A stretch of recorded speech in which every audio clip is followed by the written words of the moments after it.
So just as some background on these two wonderful ladies, Dawna and Victoria. So Dawna is she has a PhD from UC Santa Barbara. She is at UT Austin, a professor there. And she has interest in two particular areas of research, one focused on the differences in time across varied occupational groups, the other centered on the role of technology in shaping the pace and timing of our work. And most recently, she studied the way that members of different occupational groups manage multiple aspects of time in their day-to-day and long-term activities. She's done that both in the athletic space and the technology space. She's also the chairperson of the Group Communication Division of the National Communication Association. Victoria is a principal scientist and the developer of PARC's Opportunity Discovery Research and Strategic Investment Targeting Program. She's best known for research on personal information management and task management, and more recently has been focused on user-centered design of context and activity-aware computing systems. In her previous work at London University, UK, the British Government Department of Trade Industry, Europark, Apple, all in areas such as transportation, process control, computer-mediated communication, collaboration, and ubiquitous computing. So, more importantly, they're both lovely people who I've had the chance to see many talks from before. So I'm just so glad to have them up here on stage. So the format of this is they're both going to give a little bit of an overview of some of their research and talk through that. And then I'll have some questions, and then you all can ask questions as you'd like. But this whole day is very open to questions, so feel free to interject. Just bring that up.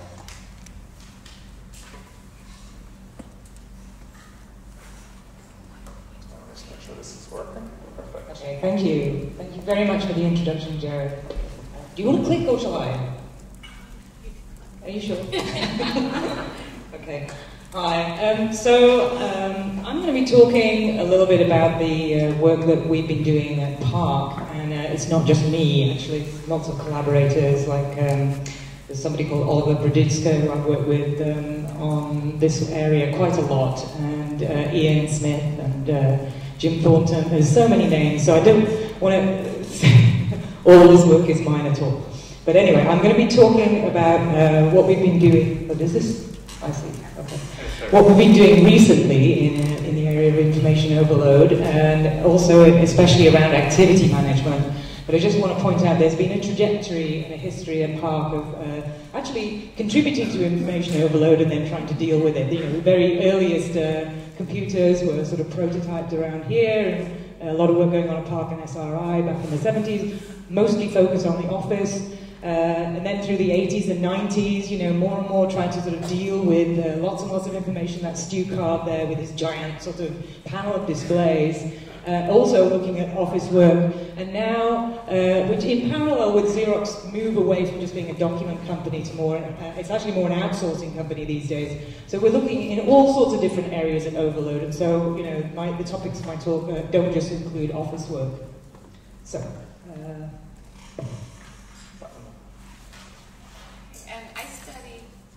I study, no, that's fine.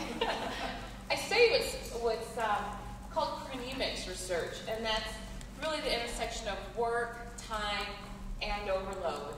And the next slide kind of symbolizes what chronemics is, in case that's the term you're not familiar with. But essentially, the study of time as it's bound to and with human communication. And so, time in and of itself is obviously a currency of work, but I'm more interested in the way specifically that, I mean, if you think about time in the past and time in contemporary work, now you have the, it's not good if that one, so look at this, you have the wikis and the discussion boards and commenting and tweeting and blogging and linking and email and electronic media and sharing and downloading, connecting and uploading. And in that space where the communication is infused in multiple directions and multiple ways with our work, the issue of time really comes to fore even more. I mean, it's always there, but so this is what I do broadly. Okay, so for the rest of this session, what we're going to do is we're going to give you sort of 3 areas based around sort of some research projects that I've done over the last 10 years. And Dawna has very nicely sort of accommodated around this and is going to give a commentary on some of the topics that I'm bringing up. So we're going to start with just a couple of slides on some research that we did. I actually. This is work done around 2003 to 2007, and it was looking at mobile computing and context awareness, so I'll just explain. So this was a system, a prototype that we developed for Dai Nippon Printing. They came to us and they asked us to develop, a new business opportunity for them. And so we did a lot of field work trying to understand sort of the area of leisure that they were most interested in. And what we discovered was that young people in urban areas in Japan had no clue where to go. They didn't know the city area that they were in. They didn't know what was on offer.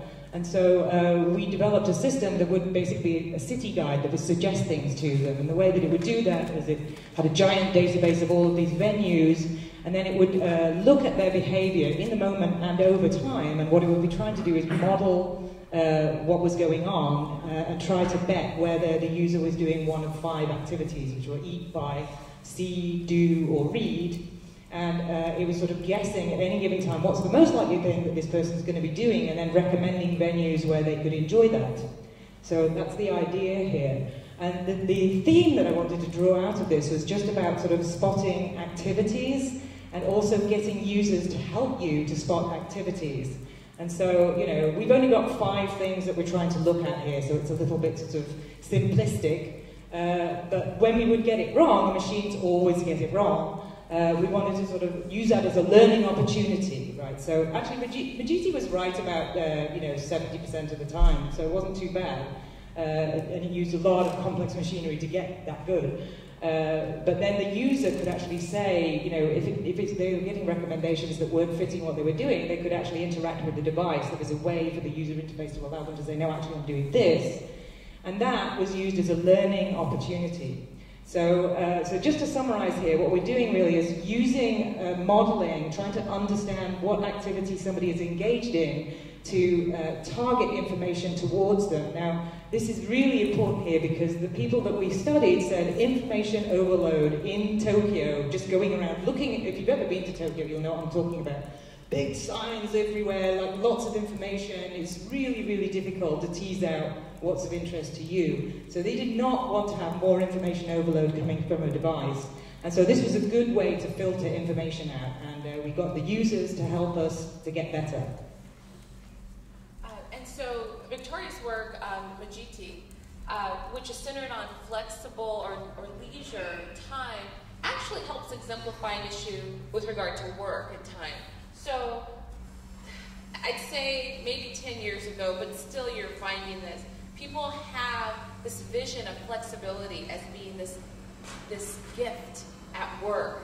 And while it's true that flexibility has lots of wonderful things that come with it, there's really a pretty big downside. And probably a lot of you here have flexible work schedules and can attest that this is not a sudden the clouds don't part and you have now just this perfect work schedule.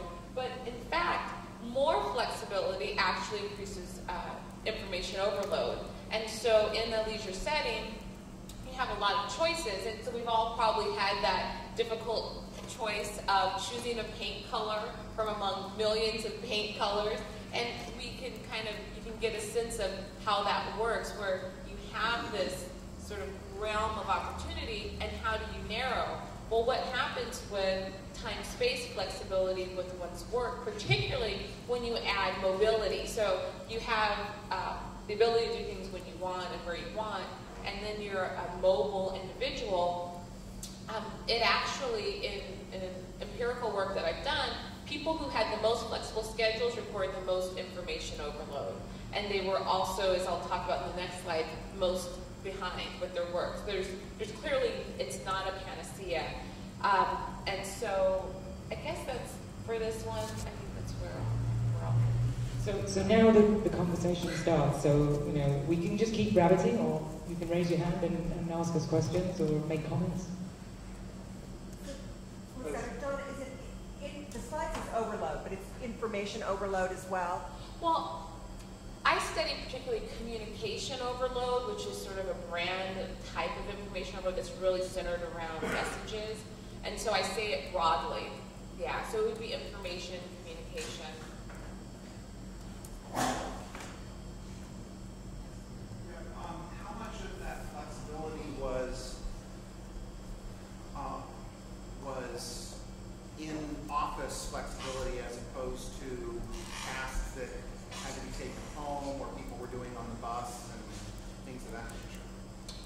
didn't parse out, it's a great question, we didn't parse out reports of flexibility as a function of how you felt it, whether it was a combination of the fact of being able to take work home as well as at work, you're also having as opposed to, so flexibility would be in this way contrasted with a highly scheduled day where you have meetings, or you have really deliverables that are done in very short periods of time where you know exactly what you need to be doing. In this case, it really was people who had much more control over their time, and so they had longer term projects that meant they were also taking them home.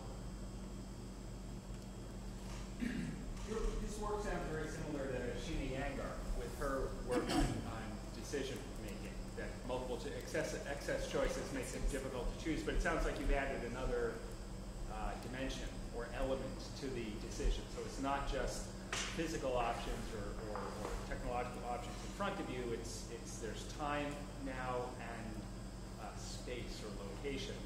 Is that correct? Yeah, the work was done totally separately. This was actually done before that, I think.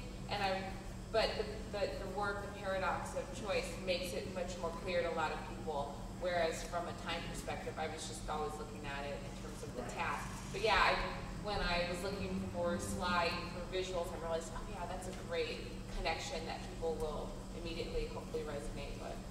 Yeah, so it's that illusion of control, which is really not.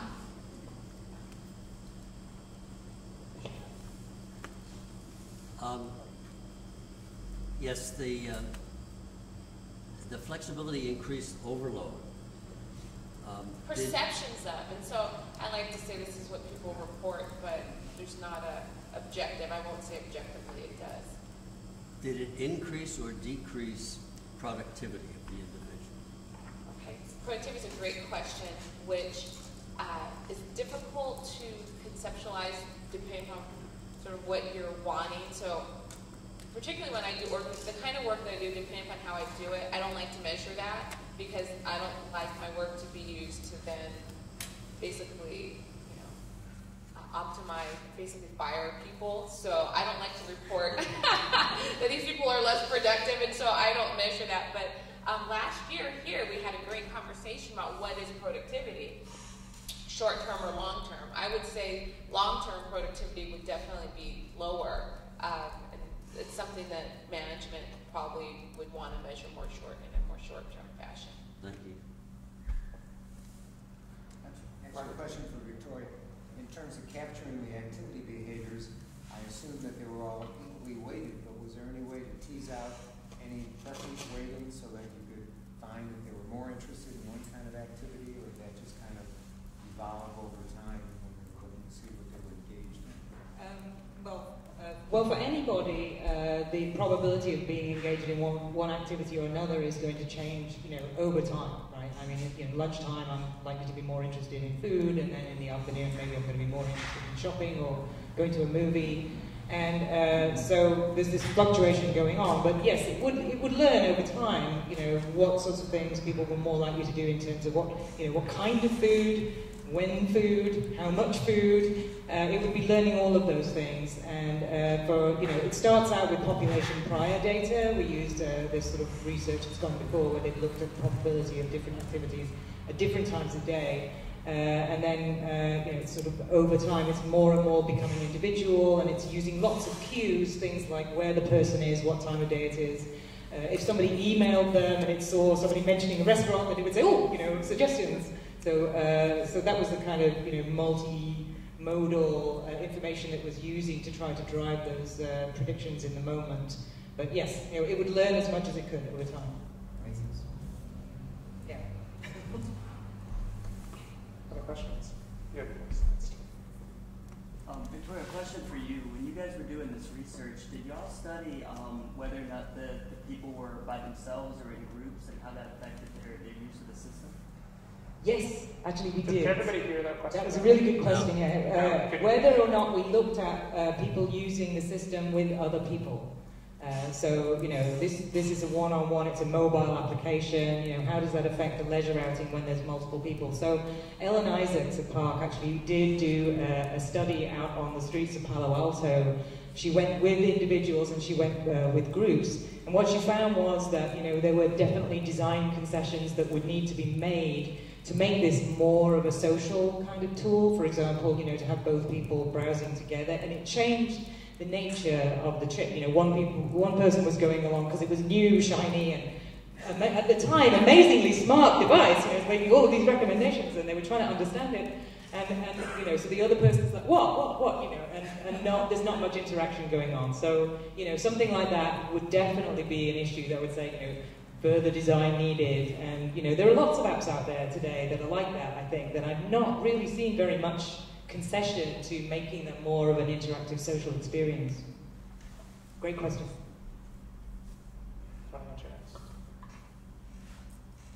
Okay.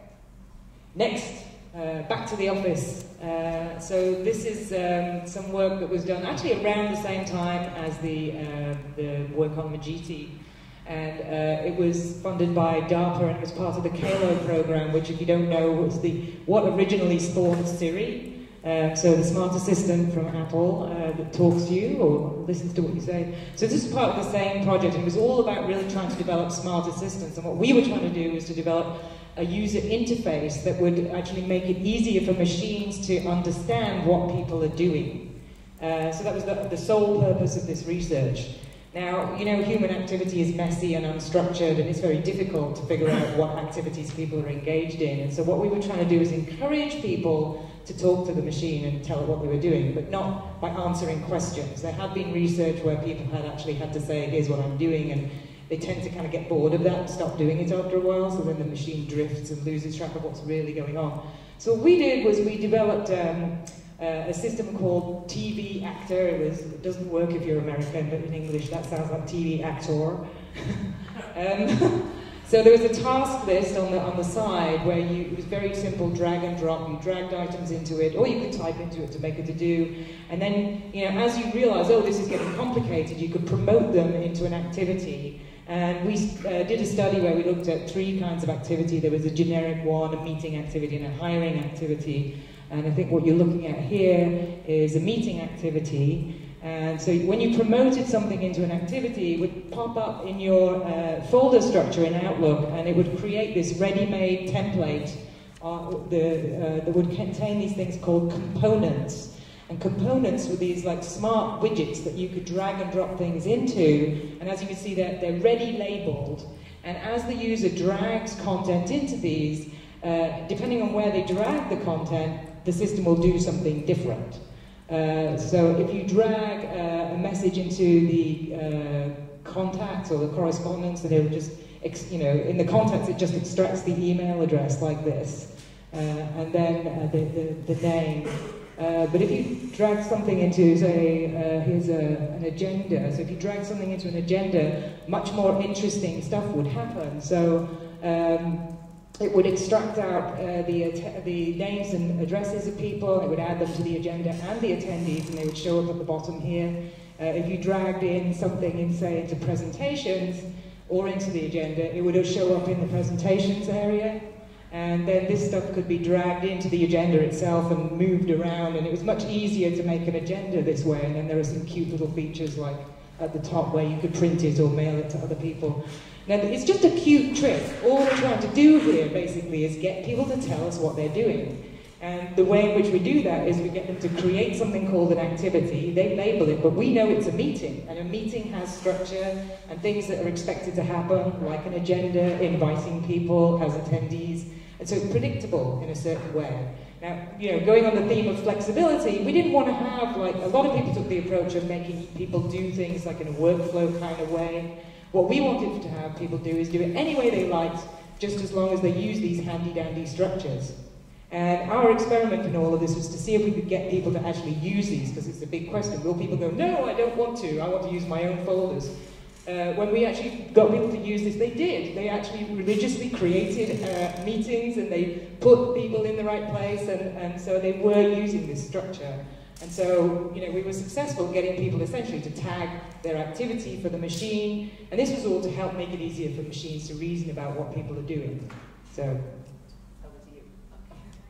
Well, I know Victoria's work and a lot of you here, your work is centered around actually sort of productivity, what would broadly be called productivity solutions, and so that reflected two findings in two different studies. One, so there's a study where when people reported along these various dimensions of time, one was the sense of falling behind, and people who felt like they were behind with work also reported being very overloaded. And the question remains, which comes first? It's not really clear. Is being overloaded just behind, or because we're behind, we're always overloaded? And frankly, in a way, it doesn't matter, because it's more about the idea that if people who report being more punctual and on top of things aren't, and so the more that you can move toward, whatever your tool is, whatever your system that you adhere to, actually there's evidence that and again, it's really important that these are all perceptual measures. So we can't really ever measure true overloaded, and we can define it and then we can measure it that way. But for someone, their experience, we were just talking sort of informally before this, that different perceptions of overload by someone else's standard would be, well, you're not overloaded. It's important. It's important that it's that individual sense, and so that's why I, for this, really enjoy more of the perceptual measures.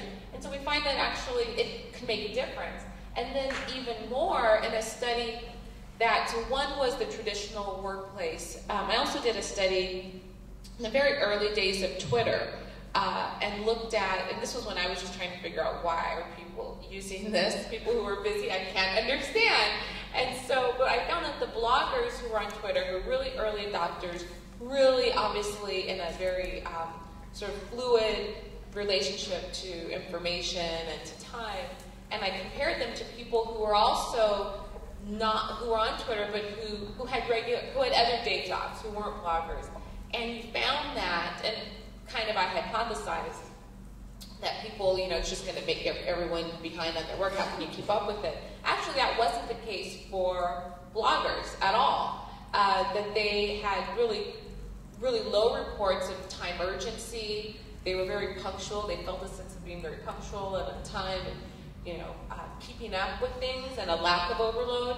And so, in making sense of that, there's sort of two explanations that could shape that, both of which make a difference for productivity work. One, it could be that work is more streamlined. If you're a blogger, you might have much more defined work and not a lot of administrative junk to manage. And that could be part of it, that overload just comes from the fact that the things I really want to do I can never get to, who was I just talking? I was just talking with someone about that, actually Pierre, earlier. So it could be that, but it could be just that the faster you are at processing, and you have your system and you can be really fast with it, it actually sort of buoys you and you actually are able to stay more on target. So I think that it speaks to at least the perceptual benefits of productivity software and solutions as well.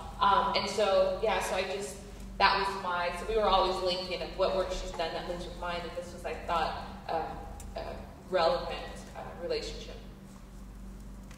Do you know if there's any research being done that looks at the holistic person?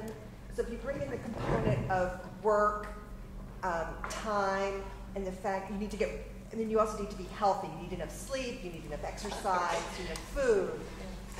Does that change your perceptions of being overloaded? Actually, no, and that would be a great study to actually move into health. We are, as we'll talk about in the next section, actually starting to look at physiological measures of health. But in the past, no, I think there's clearly a link. Absolutely. Yeah, definitely. And that's kind of that long term in terms of productivity. And that was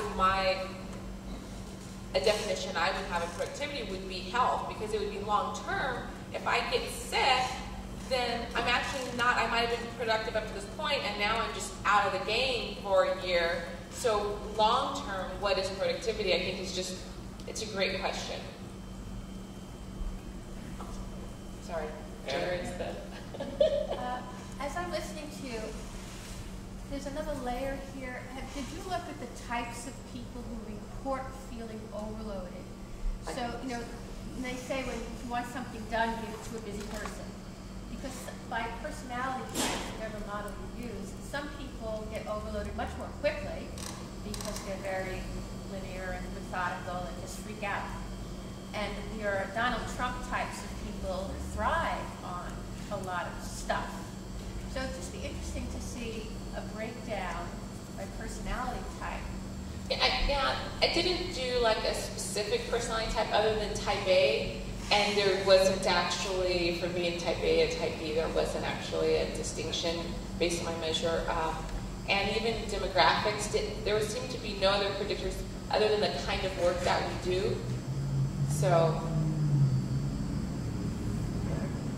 Yeah, I teach an MBA program and we spend a week on information overload.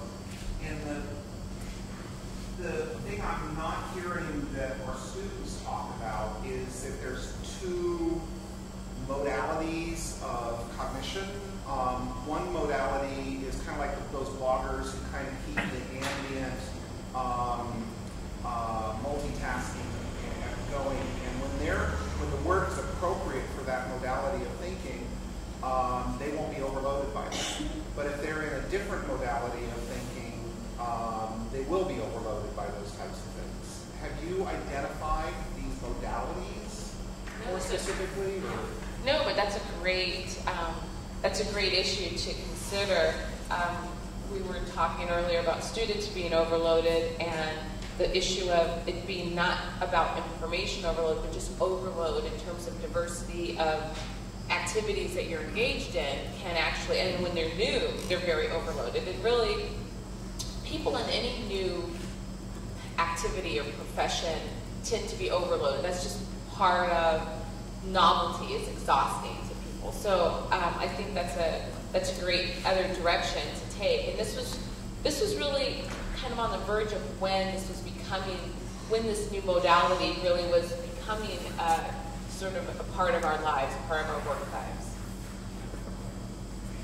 Just to say, to the point about different people feeling overloaded and so forth, when I worked at a major Wall Street financial firm, we ran an interesting study because some of the traders and bankers are among the most overloaded people on earth by any metric, for good or for bad. Right.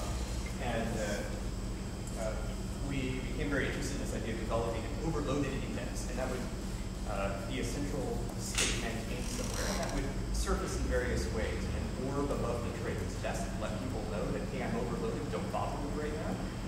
In their instant messaging status, so it would change colors over the day from busy to not busy, and various things would flow out of this status. And the idea was that you could publish your status kind of automatically about how busy you were. People might think twice before sending you something that might not be the right time to drop by and bother you. And we went into this naively thinking, well, we're going to come up with some kind of rules. You know, if there are more than 200 unread emails, and if you're, you know, if you have a meeting or even worse, double book or triple book, you know, blah blah blah. You can invent various metrics that would predict the status. What was very interesting to us, the major takeaway from our finding from our research was that that turned out to be a very poor predictor.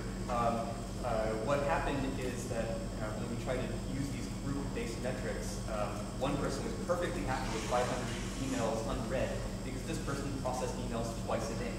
Another person felt completely terrorized by 500 unread emails and was dying and kept up. And so ultimately, what the thing had to evolve into was, for a given individual, we could accurately find ways to predict whether they were overloaded or not, and the machine and the human reported status would eventually converge. It was an entirely different set of training and learning for a different individual.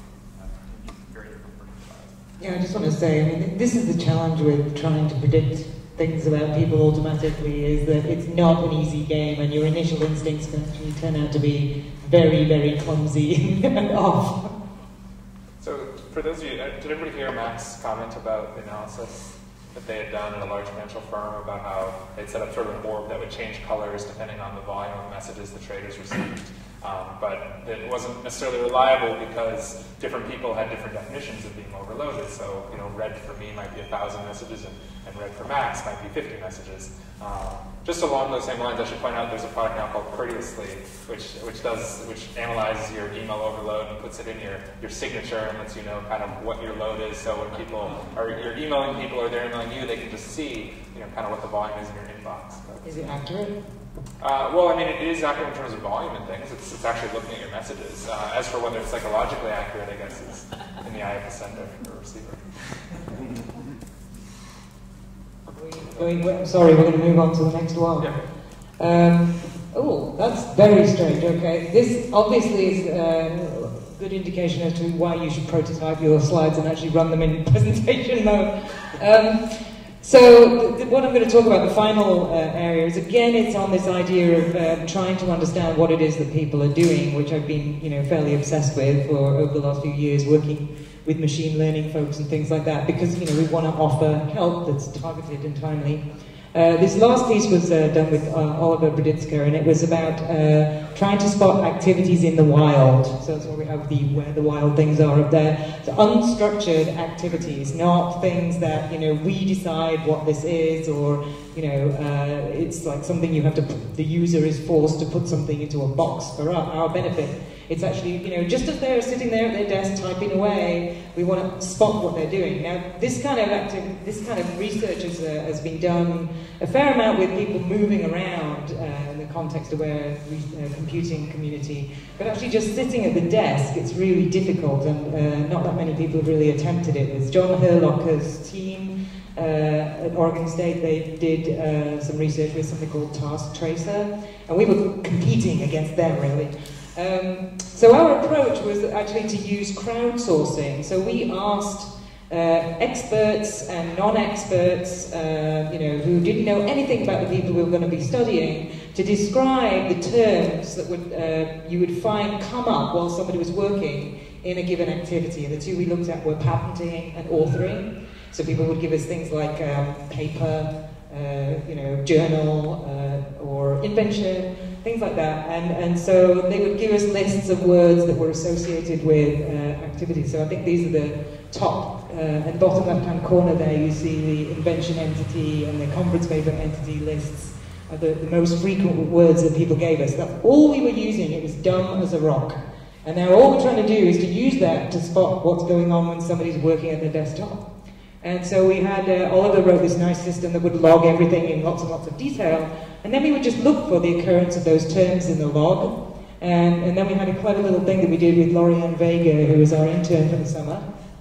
And when we saw one of these terms, we'd give a point, and then it would sort of decay over time, and when we saw more, the points would go higher. And so what you're seeing here is over time, you see this point, this score going up. She's actually classified them into different kinds of terms, but you don't need to worry about that. What you're seeing here is a little bit like, neurons firing in the brain when it spots something that it recognizes, it sort of gets excited. And so you get this sort of like level of activity going up. And over some threshold, we said, okay, that we're going to call the activity. And it turned out we were able to spot activities in some cases almost as well as humans could themselves.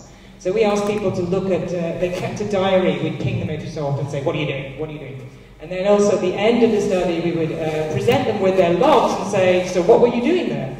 And they only agreed with themselves 80% of the time. I'm getting some feedback here. And we got close to 80% in some situations, so we were really pleased because we beat the Herlocker team. Unfortunately, this work was too weird and wacky, and so we never actually got it published because we kind of lost interest before.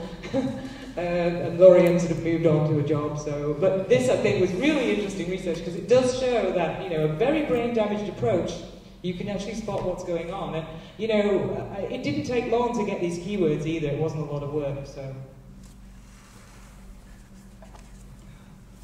Great. Well, this reflected a really deeply held belief that I have, based on having seen it in my data, is just the real power of time and space. That when we understand anyone's temporal and spatial experience, their existence, it actually reflects a lot. There's a lot. I mean, if you even think about overload, information overload, it's really just defined as, it's temporal, and spatial. The amount of activities within a given time that is a rate beyond which someone can keep up with. And so it's really about fundamentally how much.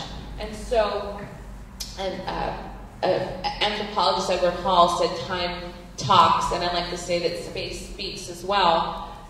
So if you think about a simple example, I don't know how many of you use kind of GPS tracking with friends, like maybe a Find My Friends, or there's a million different ones like that. But I use this with my husband. It's so functional in the sense of not having to communicate, but communicating so much. So I know that at a certain time, if he is at a certain place, and I know exactly, oh, well, he just dropped off Layla, our daughter, and now he's getting groceries, or now he's on the way to get coffee, or, you know, and that tells me what kind of day he's gonna have. It tells me like this whole range of things. And I think Victoria's work kind of speaks to the same issue. We are just in the very embryonic stages of a similar project with, so I study time, a geographer who studies space and communication, and transportation engineer. Actually, Jared's going to be working with us as well, where we're looking at the predictive power of just knowing what someone's time, space, location is, and what that can tell us about their overload. What we're actually going to be taking physiological measures with galvanic skin response to understand stress at a physiological level, and how that is a function of where they are in time and space. And as well, digital media, and looking at how the I would say just the ever availability of media, communication. So it's always bringing it back to communication, how the availability of that in so many times and spaces also has a link to our experience of wellness, of stress, and of overload, because stress and overload are pretty tightly linked, I'd say. So this is, again, not anything I have data to report on, but something that when she mentioned crowdsourcing, I thought, yeah, this is exactly where I think overload research can really start to make some inroads for people and helping them to avoid certain activities. Questions about these? I just want to, I find it just interesting that the technology that we're using. When I did a study years ago on what people were doing with their time, I had a little box, it was a random timer, and it went from 5 to 25 minutes, and we'd put it on a person's desk, and then whenever it went off, the person had to write down what they were doing. We tried to figure out what people were doing with their time during the day. And we'll have a vendor panel later, or rescue time. We'll talk about something that makes that a little easier. Yeah, Oliver wrote a nifty little thing, which would be that it would just pop up a survey on your screen, so that, you know, you can get around this. You have to do the survey so you can go off. That's a lot different.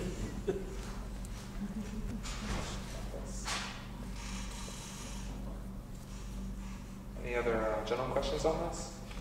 I just wanted to make a comment and just wrap around all of this. I think, what was motivating a lot of this work, was influenced actually by the KALO project, which was the cognitive assistant that learns and organizes. It was supposed to help soldiers and people in the army to make them, less overloaded themselves and take some of the work off and automate tasks. And I think, the insight that I had, which was like, as an ethnographer, a lot of what I do is just watch people, is you don't know what people are doing. And so how hard must it be for a machine to know what people are doing and offer assistance when they get overloaded? And there's something that's simple and routine that a machine could easily do, like book you a cab or something like that.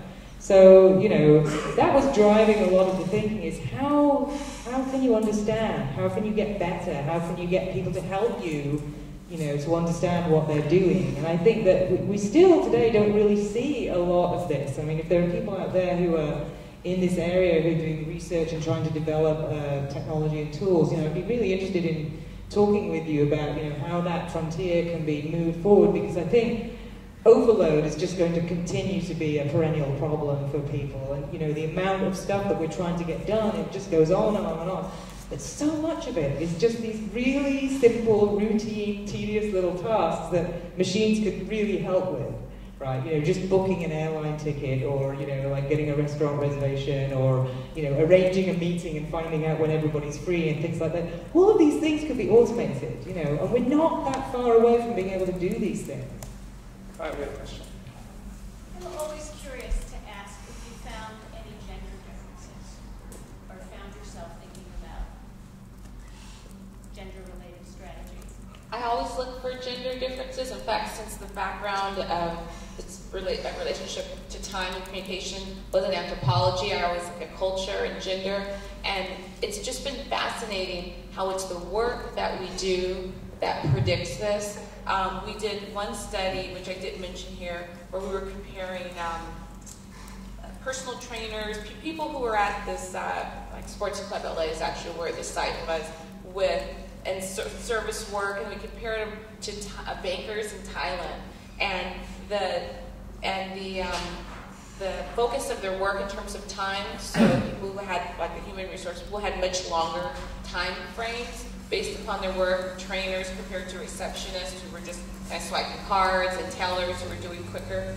That was the biggest predictor. Culture had nothing to do with it. So the banker or the HR people in Thailand looked more like personal trainers in LA than, yeah, because it's about, I think, the time, the time span of discretion is one term of describing it, how much time really you are supposed to manage in sort of one event.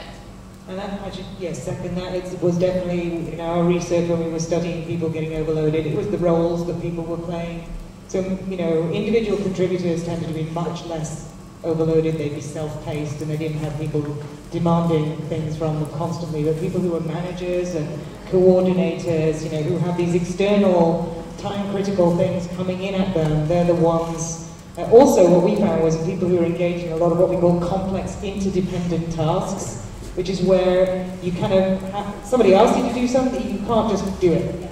You have to, oh, wait, so I have to talk to Joe, and then, you know, wait for Joe to respond, oh, and Anne, and then I have to do this thing, but then I have to wait until the library opens. And so, you know, now you've got all of this stuff to remember, and it was this memory load of all of the threads that were unfinished that I think was really contributing to that fear that the balls are going to get dropped. You know, something's going to go wrong, and that's what really makes people anxious. They have very strong commitment towards completing tasks that have social elements of it. There's somebody else, there's a customer of the task. And I actually did study that, and I could see that the social tasks were much more likely to get done sooner. Now, Victoria, so your background is obviously in research for corporations, and Dawna, you on the academic side. Is this research making it into public knowledge? And I don't mean like whether the papers are out there, but is this getting into, you know, to software companies or into organizations, and is it making an impact and change? Or is, like, where is the gap? Is it the awareness of the problem, or is it that we're not studying the right things? I'm kind of curious what's happening with all this information that you guys are bringing to the forefront. I have no idea what's going on out there in the world. There's so much stuff. I couldn't tell you, but I would suspect that, you know, a lot of it is just people don't know. You know, it's not a perfect one-to-one mapping between what people need to know and what there is out there. Information overload might explain why people don't know. I think also it's, in terms of corporate life, in terms of organizations, I think there is still an old-fashioned culture centered around FaceTime and really distrust of a lot of new ways of working. Even though they're in the organization, I think the idea of overload is so linked. Simply, it's related to telework. It's related to so many new ways of working that people just, they're slow. I mean, culturally, corporate cultures are very slow to change, and so I think part of it is just. Part is access and actually knowing it, but part of it is believing that this is actually a serious problem that could save them money if they resolved it.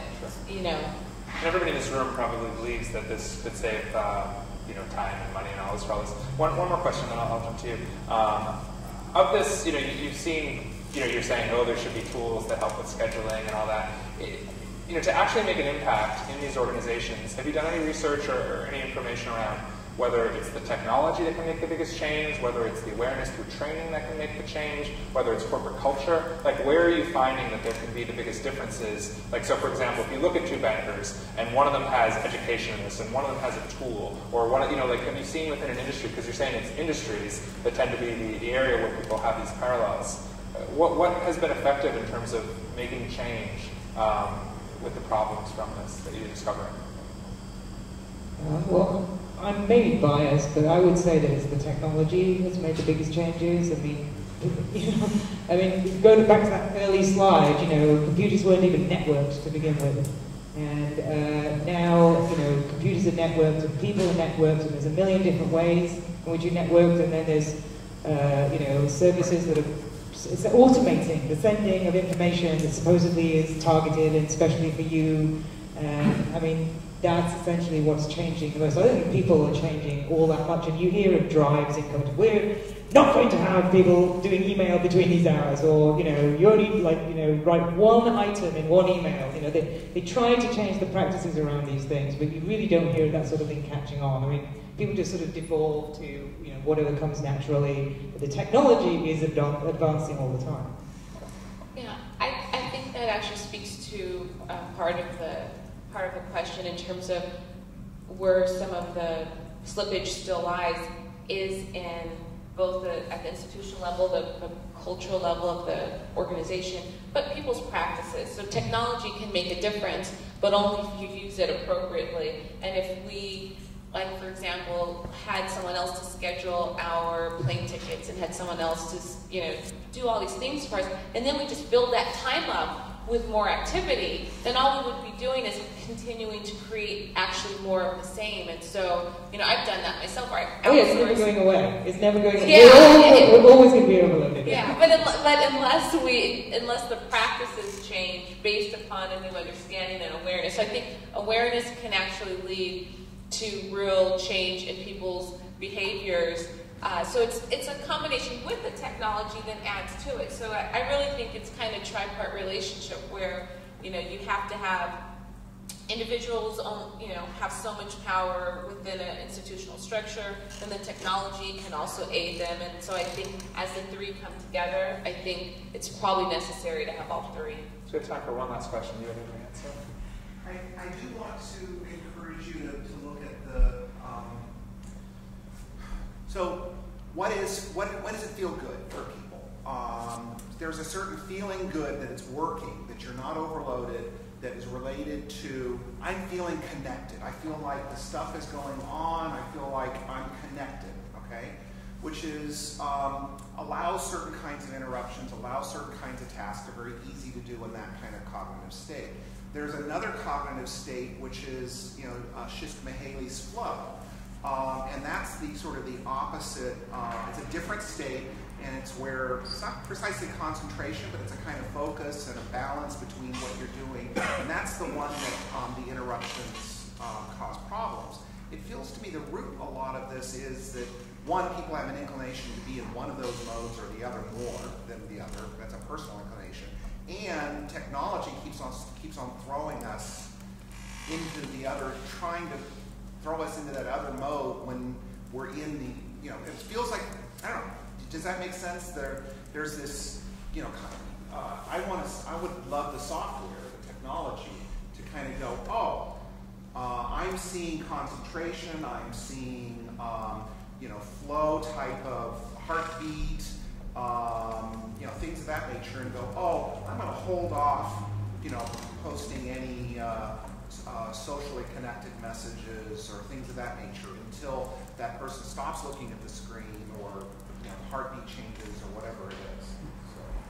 So. I think that's where the future and where the directions are going. It's the landscape moves so fast, and everyone knows research takes so long from conception to the time that you actually have data. I think that's where we're moving. Absolutely. Well, I'm going to wrap this up then. Thank you both so much. That was such great insight into all the research taking place in the information overload today. So thank you both, Dawna and